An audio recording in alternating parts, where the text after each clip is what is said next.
Most companies still believe, and rightly so, that customer satisfaction is what drives customer loyalty. But a study of 97,000 customers actually revealed that there was no difference in brand loyalty between the customers who received the services they expected and those whose expectations were exceeded. So if customer satisfaction doesn't drive loyalty, what does?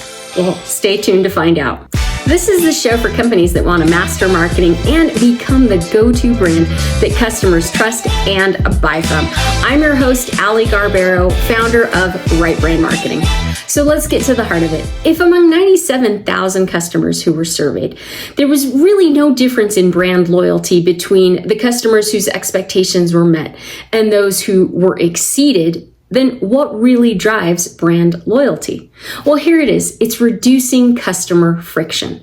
And that means making things simpler for your customers to get what they need, solve their problems, and move on. And look, before I continue on with the show, I really want to set a quick disclaimer, and that's that I am not saying that customer satisfaction doesn't matter. In fact, there's a phenomenal book out by Will Guidara called Unreasonable Hospitality that I highly recommend. But I'm going to move on with that and say that reducing customer friction has begun to really take flight. And I'm going to give you an example of that. Let's start with Amazon Prime. They don't really go above and beyond to really surprise and delight me, but what they do is they make things simple for me. When I purchase something from Prime, if I don't like it, I simply go on my phone, I submit the refund, I download a QR code that I can either print, keep on my phone, and then take to my nearest drop-off spot. Now that's frictionless. That is so simple. I didn't have to talk to a customer service rep, explain why the product didn't work, or go down to my local store, wait in line, and say, what's wrong with the item? Again, it was simple, and that's what your customers want. Now, let me give you an example of a friction-full experience that I recently came across, and I subscribed to a software. I found myself not really using it anymore, and so I went into my dashboard, and I could go into billing, I could see my account, but there was no way to cancel my subscription. Now that was really frustrating because that required that I either email support or I got on with their reps by way of chat. Of course, the reps started to ask me, what's wrong? Is there anything we can do to keep you? What if we give you a discount? And again, that's creating friction. So if the single biggest driver of customer disloyalty is high effort, I want you to think about where in your processes are you creating high effort experiences for your customers. So up next, I'm going to give you some high impact ways that you can reduce customer friction within your own company. And first, think about ways that you can make your process self-service. And I'll give you an example within my own business. When you go onto my website, of course, the constant call to action that I have on my show or on the site is to book an intro call. But I understand that sometimes you don't want to talk to me, that you just have a project that you have in mind, that you're ready to get started. So I have an additional call to action right there on the homepage that says, start a project. You can do the same thing. You can either allow your customers to cancel their account rather simply. You can provide how-to guides or tutorials or even AI chatbots that really deliver value and answer high-level questions.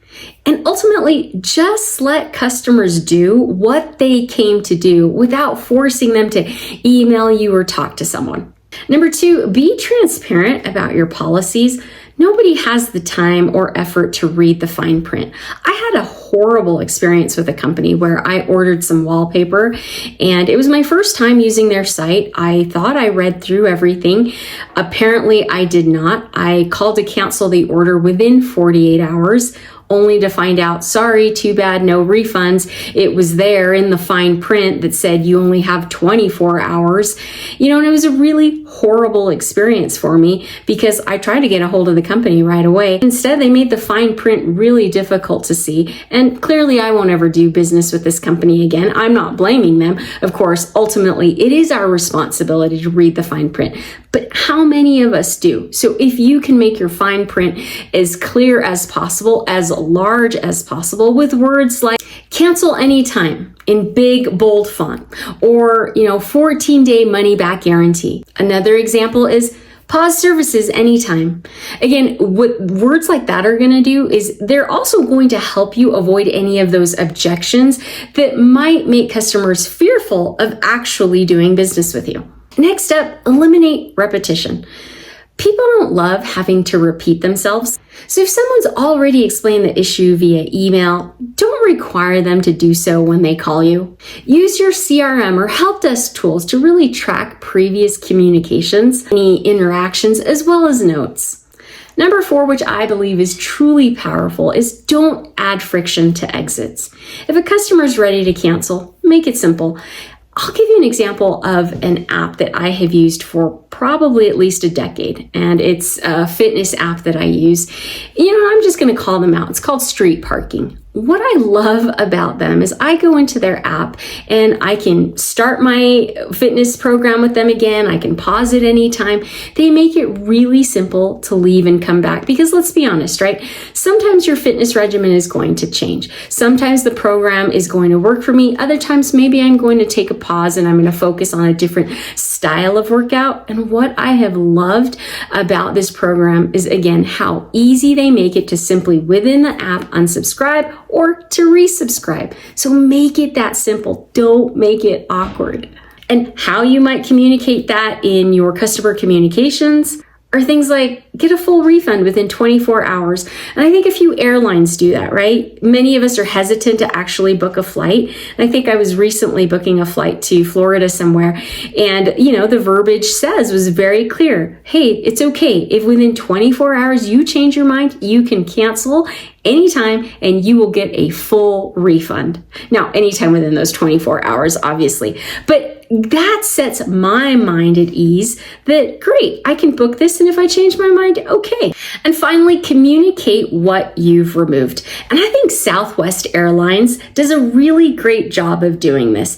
Do you remember their Bags Fly Free campaign? That was a big differentiator between Southwest and many other airlines for many years. Now, sadly, they have recently changed this policy and started charging for bags, but Bags Fly Free, right? They had removed the fact that I didn't have to pay for extra baggage. And that's important because how many times did you choose Southwest over Delta over the fact that they had removed charging you for bags? Again, this is what helps build trust, and it really helps to remove those customer objections. So if you remember anything from today's show, it's that yes, you can provide wow, delightful experiences, but that removing customer friction is going to go a really long way to retaining customer loyalty. So build great products and services, treat your customers like humans, but above all, make it easy.